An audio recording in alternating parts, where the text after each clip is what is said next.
Every trader has done it. You take a loss, it stings, and immediately you want to get that money back. Right now, this instant, you scan the charts looking for any setup that might recover your loss. Your standards drop, your risk tolerance increases, your patience evaporates. You're no longer trading your strategy, you're revenge trading. And revenge trading is one of the fastest ways to turn a small loss into a devastating one. If you've ever revenge traded and watched it spiral out of control, you already know how dangerous it is. But understanding why it happens, what's really driving it at a neurological and psychological level, and how to stop it permanently, is what separates traders who eventually succeed from those who blow up accounts repeatedly. And if at any point this hits too close to home, do me a favor and like this video. That moment of recognition is where change begins. That discomfort you feel when I describe your exact behavior, that's not shame. That's awareness. And awareness is the first step to transformation. Revenge trading doesn't start with bad discipline.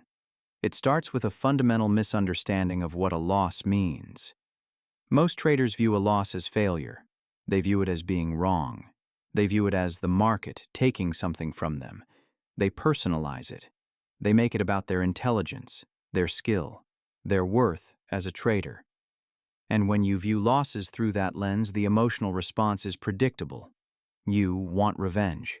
You want to prove you weren't wrong. You want to take back what was stolen. You want to show the market and yourself that you're not a failure. But that entire framework is flawed from the foundation. A loss is not failure. A loss is not the market attacking you. A loss is not proof that you're incompetent. A loss is simply the cost of doing business. It's the price you pay to find winning trades. It's the statistical reality of trading with positive expectancy in a probabilistic environment. Every professional trader has losses. The difference is that professional traders don't personalize them. They don't attach their ego to them. They don't feel victimized by them. They simply recognize that losses are part of the statistical distribution of outcomes when you trade with edge. Think about a casino. The casino has an edge in every game, but they lose individual bets constantly. A blackjack player wins a hand. A roulette player hits their number. The casino loses that specific bet. Do they panic? Do they change their rules? Do they try to immediately win that money back? No. They understand that over thousands and millions of bets, their edge will express itself. Individual losses are meaningless noise. They're expected.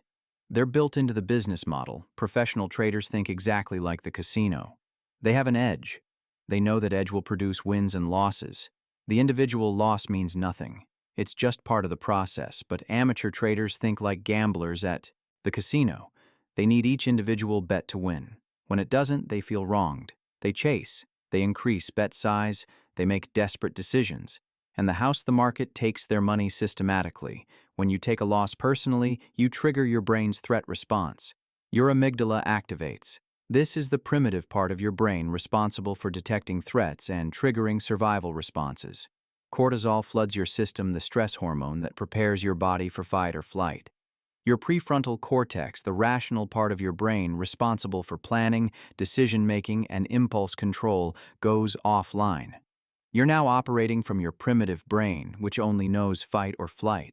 And in trading, fight means revenge trading. You're going to force the market to give you back what it took. You're going to prove you're not weak or stupid or incompetent. This is a neurological state, not a character flaw. Understanding this is crucial because it means you can't simply try harder to avoid revenge trading. When your amygdala is activated and your prefrontal cortex is offline, willpower doesn't work. You need systems and rules that operate independently of your emotional state. You need circuit breakers that kick in automatically when you're compromised. Here's the brutal truth. The market didn't take anything from you. You risked capital on a probabilistic outcome, and this time the probabilities didn't work in your favor. That's it. There's no enemy. There's no theft. There's no injustice. There's just variance playing out exactly as it should. The loss happened because you took risk. Risk means the possibility of loss. That possibility became reality. This is normal. This is expected. This is fine. But your emotional brain doesn't see it that way. Your emotional brain feels attacked. It perceives the loss as a threat to your survival, not literal survival, but psychological survival. your self-esteem, your identity as a competent person, your sense of control over your environment. When these feel threatened, your brain responds as if your life is in danger. And when you feel attacked, rational decision-making becomes nearly impossible. Your brain is in survival mode, not analysis mode. This is why the most dangerous moment in trading is immediately after a loss. That's when you're most vulnerable to making catastrophic decisions. Your emotional brain is screaming. Your rational brain is offline. Your body is flooded with stress hormones. You're physiologically incapable of making good decisions in this state. Yet this is exactly when most traders make their next trading decision. They go from one trade directly into another, carrying all that emotional baggage with them. If you've noticed that your worst trading days often start with one loss that triggers a cascade of increasingly bad trades, comment below, acknowledging that pattern. Recognizing this pattern is the first step to breaking it. You need to see it clearly before you can interrupt it. Revenge trading has a predictable sequence. First, you take a legitimate loss on a good setup. The loss hurts, but it's within your risk parameters. It's a normal loss that should simply be logged and moved past. But then, instead of walking away or waiting for the next quality setup, you immediately start looking for a way to recover. Your brain shifts into recovery mode. You're no longer trading. You're hunting for a way to erase that loss from existence. Your time frame shrinks. If you normally trade the 4-hour chart, you're now looking at the 15-minute chart. If you normally trade the 15-minute chart, you're now looking at the 5-minute or even the 1-minute chart. You're trying to get your money back faster. You can't tolerate the normal time frame of your strategy because the loss is too psychologically painful. You need relief now, so you compress time frames, which fundamentally changes the nature of the trading you're doing and destroys any edge your strategy might have had. Your setup criteria also deteriorate rapidly. That level you wouldn't normally trade because it's not quite clean enough, now it looks good enough.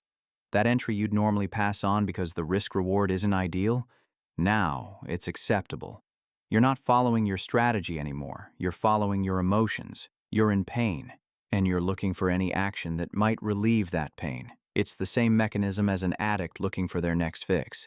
The rational brain that evaluates probabilities and risk-reward is offline. The desperate emotional brain that just wants relief is in control. The position size often increases too. You're thinking, if I just risk a little more, I can get back to break even faster. This is catastrophic logic. You're now risking more money in a worse emotional state on a lower quality setup. Think about that. Everything about this trade is worse than your losing trade. Worse emotional state, worse setup quality, worse time frame, larger position size. The probability of success has plummeted, but the potential damage has multiplied. You're taking a bad situation and making it exponentially worse. When that revenge trade inevitably fails, and it usually does because you're trading from emotion, not strategy, the emotional wound deepens. Now you're down even more. The hole feels bigger. The urgency to recover intensifies, the desperation increases, and the cycle continues. Each loss makes the next one more likely because your emotional state keeps deteriorating and your decision-making keeps getting worse. You're in a downward spiral, and each rotation makes the next one faster and more destructive. I've seen traders turn a $100 loss into a $5,000 loss in a single revenge trading session. I've seen traders blow entire accounts trying to recover from one bad trade. The initial loss wasn't the problem. A $100 loss is manageable. A single losing trade is normal. The emotional response to that loss was the problem. The inability to accept the loss and move on was the problem. The need to immediately recover was the problem. And that problem compounded with each successive revenge trade until the damage was catastrophic. Here's what makes revenge trading so insidious. It occasionally works. Sometimes you take that revenge trade and it actually makes your money back. Maybe price reverses at the perfect moment. Maybe you got lucky. Maybe the gods of trading smiled on you that one time. Your brain remembers this. It creates a reinforcement loop. A neural pathway gets strengthened. Loss, pain, revenge trade, recovery, relief. Now, part of you believes that revenge trading is a viable strategy. So the next time you take a loss, that memory resurfaces, and you're even more likely to revenge trade again. This intermittent reinforcement is the same mechanism that makes gambling addictive. You don't win every time, but you win sometimes, and those occasional wins keep you coming back. In psychology, intermittent reinforcement is actually more powerful than consistent reinforcement. If revenge trading failed 100% of the time, you'd stop doing it quickly. But because it works maybe 20–30% of the time, it becomes deeply ingrained. Those occasional successes blind you to the statistical reality that revenge trading will destroy you over time. Let me show you the math. Say revenge trading works 25% of the time. 1 out of 4 revenge trades recovers your loss. Sounds not terrible, right? But let's look at what actually happens. You take a $200 loss. You revenge trade. 3 out of 4 times, you lose another $200, sometimes more because you increased position size. 1 out of 4 times, you make back $200. So over 4 cycles, you're down $600, 3 losses, and up $200, 1 win. Net, $400, plus the original $200 loss you were trying to recover. You're now down $600 total, trying to recover from an initial $200 loss. The math is devastating, but the intermittent wins keep you trapped in the behavior. The only way to break the revenge trading cycle is to change your relationship with losses. You need to internalize, not just intellectually understand, but deeply emotionally internalize that losses are normal, expected, and necessary. Every single trade you take has a probability of loss. When that loss occurs, it's not personal. It's not a judgment on you. It's not the market attacking you. It's just probability expressing itself. This is what trading is. If you can't accept losses as a fundamental part of the game, you can't trade successfully. It's that simple. Elite traders often talk about loving their losses as much as their wins. This sounds absurd until you understand what they mean. They're not happy about losing money. Nobody enjoys losing money. What they're appreciating is that a loss means they had the discipline to take risk, execute their plan, and accept the outcome. A loss means they're actually trading, not just watching. A loss means they're in the game. They're participating in the process that will, over time, produce profits. The loss is evidence of their commitment to the process. This reframe is powerful. When you view losses as confirmation that you're executing your strategy correctly, the emotional charge disappears. You're no longer a victim. You're not wrong. You're not being attacked. You're just a professional experiencing the normal variance of your edge playing out over time. Professional poker players don't rage when they lose a hand where they had 70% probability to win. They know they'll win that hand 7 out of 10 times. When it loses, they simply note it and move on. Variance happened. That's poker. Same with trading. If this perspective feels difficult to accept right now, that's okay. That's normal. This is one of the hardest mindset shifts in trading, and if you're still with me at this point, hit that like button. It helps other traders who struggle with revenge trading find this message. The algorithm pushes content that gets early engagement, and engagement on content like this helps it reach the people who desperately need to hear it. Another crucial element of stopping revenge trading is having rules for when you walk away. Most traders don't have these rules, so they're always vulnerable to emotional trading after losses. They're relying on willpower and discipline in the moment when they're least capable of exercising either. But professional traders have clear boundaries. They know exactly what will cause them to stop trading for the day. These rules are non-negotiable. They're not suggestions. They're circuit breakers designed to protect you from yourself. Some traders use a daily loss limit. If they lose more than a certain amount or a certain percentage, they're done for the day. No exceptions. No, just one more trade to get back to break even. The platform closes and they walk away. This rule removes the decision from the emotional moment. You don't have to rely on willpower or discipline when you're already emotionally compromised. The rule makes the decision for you. You hit the limit, you stop. Simple, automatic, effective. For example, a trader might have a rule: if I lose 2% of my account in a day, I stop trading immediately. This means if their account is $10,000, they stop at $200 in losses. Doesn't matter if they lost it on 1 trade or 5 trades. Doesn't matter if they see a great opportunity right after hitting the limit. Doesn't matter if they feel like they can recover. The rule is absolute. 2% lost, day over. This protects them from the exact moment when they're most likely to make the worst decisions, right after a loss or series of losses. Other traders use a consecutive loss rule. After 2 losses in a row, they stop. Or after 3. Whatever number they choose, they stick to it religiously. Consecutive losses are a signal that something is off, either with the market conditions, with their execution, or with their mental state. Maybe the market has shifted from trending to choppy. Maybe they're not seeing setups clearly, maybe they're already tilted from the first loss and it's affecting their judgment. Whatever the cause, continuing to trade in that state rarely improves anything. It usually makes things worse. The consecutive loss rule acknowledges a reality. When you're losing, you're probably not seeing the market clearly. Your judgment is compromised. Your emotions are elevated. Your confidence is shaken. This is not the optimal state for making risk-based decisions. So you stop. You step away. You let everything reset. Tomorrow is another day. Next week is another week. The market will always be there. There's no rush. Some traders implement a time-based rule. After a loss, they must wait at least 30 minutes or an hour or until the next day before taking another trade. This cooling-off period allows the emotional response to settle. It gives the prefrontal cortex time to come back online. It creates space between the loss and the next decision. In that space, rational thinking can return. The acute emotional pain fades. The desperate need to recover subsides. You can evaluate the next opportunity objectively rather than through the lens of needing to erase the previous loss. I personally use a 30-minute rule. After any loss, I close my trading platform and walk away for at least 30 minutes. I don't look at charts, I don't check price, I don't analyze what happened, I just disconnect completely. Usually I go for a walk, make some coffee, read something unrelated to trading, or talk to someone. Physical movement is particularly effective because it helps discharge the stress hormones that are flooding your system. After 30 minutes, the emotional intensity has dropped significantly. I can think clearly again.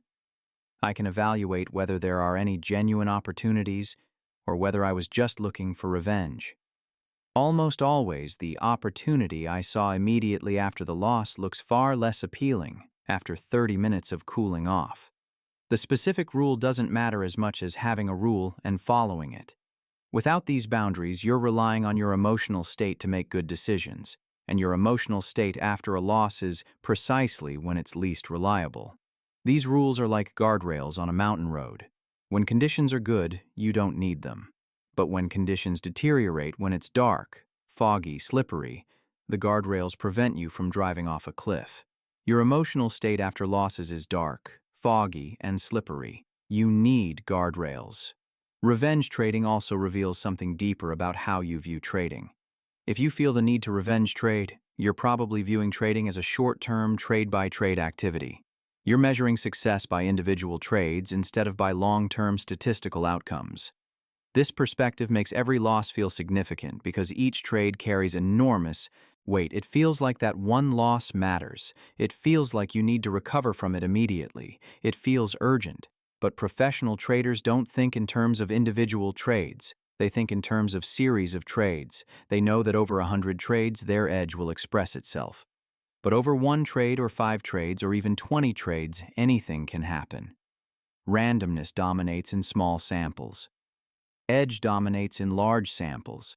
This is a fundamental principle of probability that most traders fail to internalize. When you adopt this perspective, individual losses become meaningless. They're just data points in a larger set. You're not trying to win every trade. You're not trying to be right every time. You're just executing your process repeatedly, knowing that if your edge is real, the statistics will take care of themselves over time.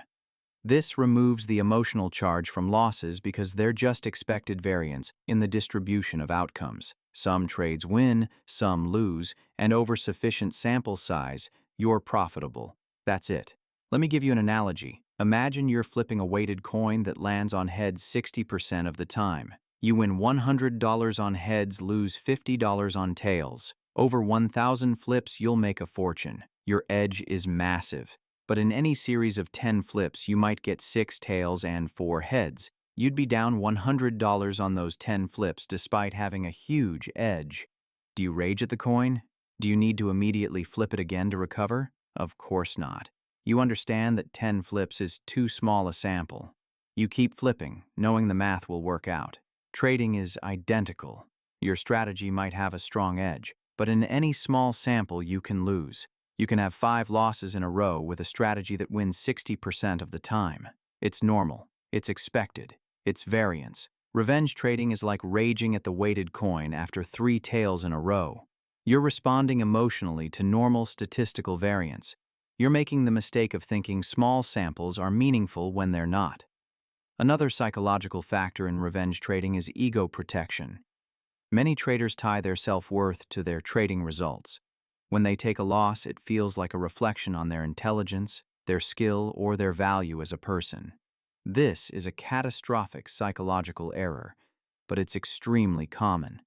When your self-worth is tied to outcomes, you can't afford to lose. Every loss becomes an existential threat to your identity. To protect your ego, you need to immediately prove you can win.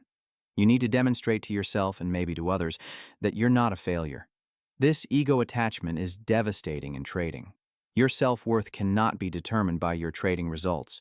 You are not your P&L. You are not your win rate. You are not your last trade. Your value as a human being is completely independent of whether your last trade was a winner or loser. Separating your identity from your trading outcomes is essential for long-term psychological survival in this game. If you can't make this separation, every loss will feel like a personal attack, and revenge trading will be nearly impossible to avoid. I've worked with traders who literally felt physical pain after losses, tightness in their chest, knots in their stomach, headaches. This is because they had tied their self-worth so tightly to their trading that losses triggered the same neural pathways as actual physical threats. Their brain couldn't distinguish between a $200 trading loss and a physical attack. Both felt like existential threats. This is not sustainable, this is not healthy. And it makes revenge trading almost inevitable because the pain is so intense that they'll do anything to make it stop, including taking desperate trades. If you felt that sinking feeling in your stomach after a loss, that sense of being diminished or proven wrong, you're experiencing ego attachment. This is the psychological root that needs to be addressed. And if you're still watching at this point and this is resonating deeply, subscribe to the channel. This entire channel is about the psychological work that actually creates sustainable trading success. We don't talk about strategies or indicators. We talk about the inner game that determines whether any strategy will work for you. Revenge trading also tends to cluster around certain market conditions. Many traders revenge trade more when the market is choppy or when their strategy isn't working well. They're frustrated that their normal approach isn't producing results, so they start forcing trades, trying to make something happen. They can't accept that sometimes market conditions don't favor their strategy. They feel like they should be able to make money every day, in every market condition, so they force it. They trade setups they'd normally skip. They take lower quality entries. They're not adapting to conditions, they're fighting against reality. This is particularly dangerous because you're compounding two problems: trading in unfavorable conditions and trading from emotion. Even your A-plus setups have lower probability in poor market conditions. When you start taking B and C setups in those same poor conditions, your probability of success plummets. You're essentially playing a rigged game and wondering why you keep losing. The best traders accept that not all market conditions suit their strategy. They're willing to sit out entire days or weeks when conditions aren't aligned with their edge. They don't take it personally.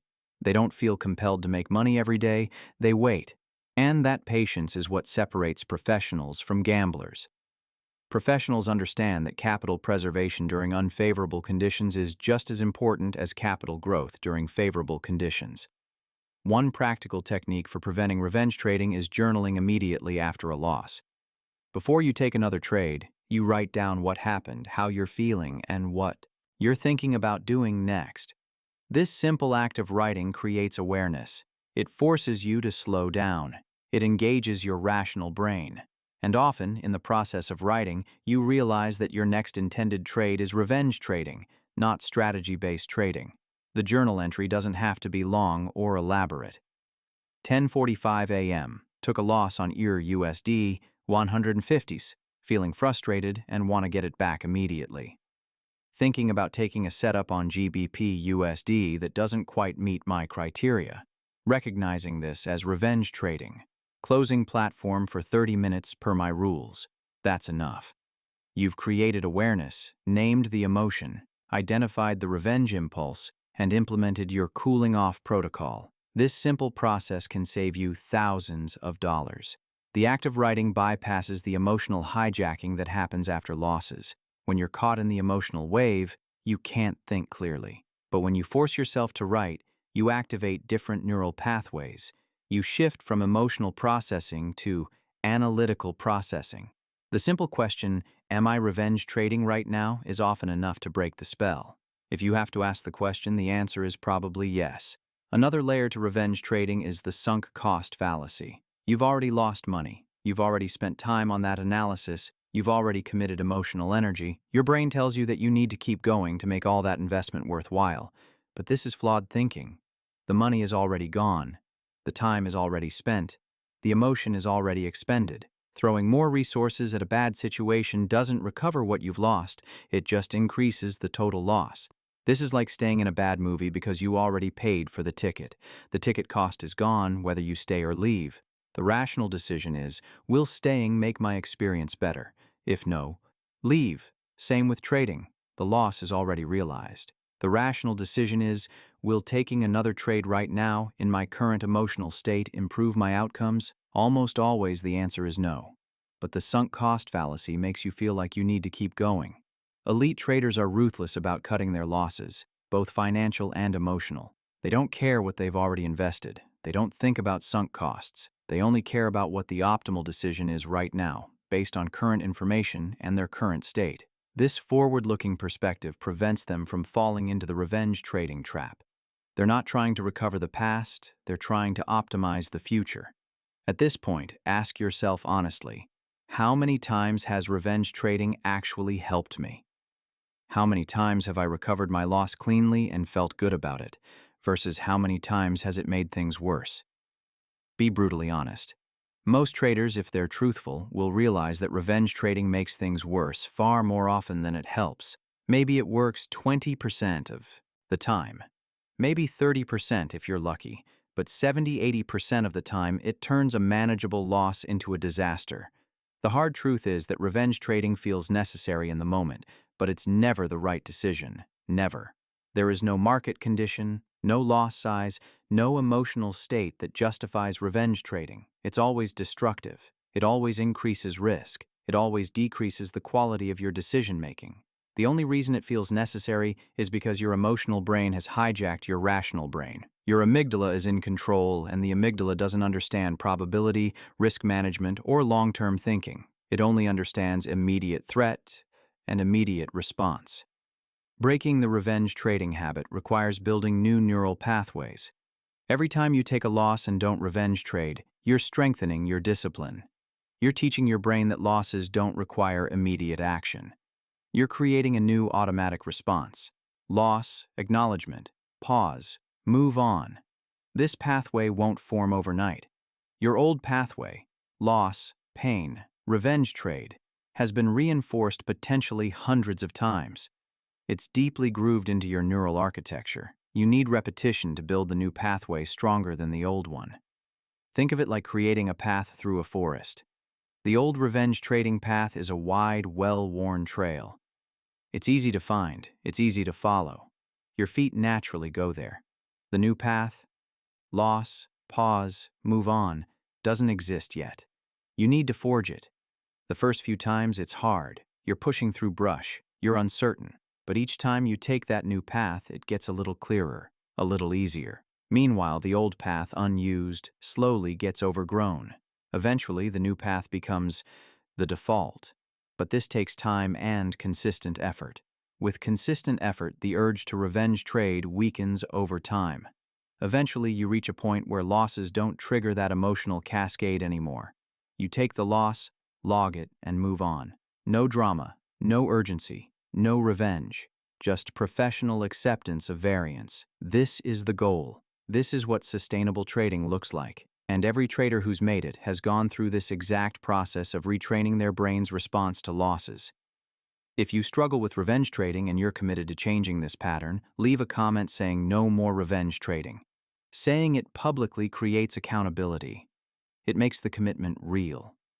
There's something powerful about declaring your intention. It activates different psychological mechanisms than just thinking it privately.